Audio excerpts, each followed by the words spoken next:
who camp on public land, but is it actually being enforced across East Tennessee? It is illegal for people or anyone to camp alongside certain public areas in Tennessee, certain areas. In fact, it's now a felony, punishable by jail time or fines. Glad you're here for WVLT News. I'm Ted Hall. And I'm Amanda Hara. Thanks for joining us. As Sam Luther found out tonight, a lot of local law enforcement agencies in East Tennessee are not enforcing this law. Here's Sam. I sleep in a tent in the woods. That's where I sleep.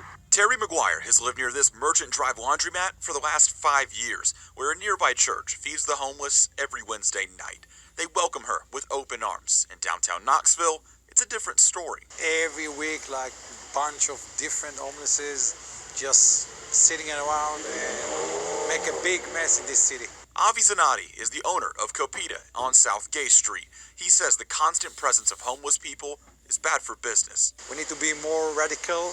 We need to be more aggressive. Tennessee lawmakers have now made it a felony to camp alongside state or interstate highways or under bridges and overpasses. It's a shame that that law was passed, though, because now we don't know where we're going to go. But Granger, Cox, Sevier, and Blount County Sheriff's Departments all say they're not enforcing the law because nobody's really breaking it.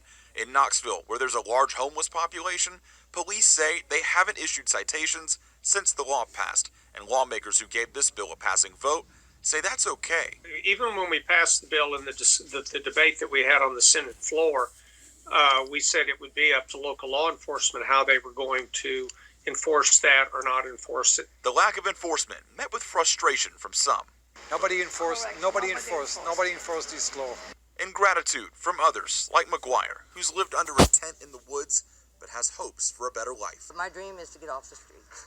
In Knoxville, Sam Luther, WVLT News. This new law does potentially pave the way for jail time for repeat offenders. People also face a fine, $50. Data from the city's website tells us right now about 1,100 homeless people in Knoxville.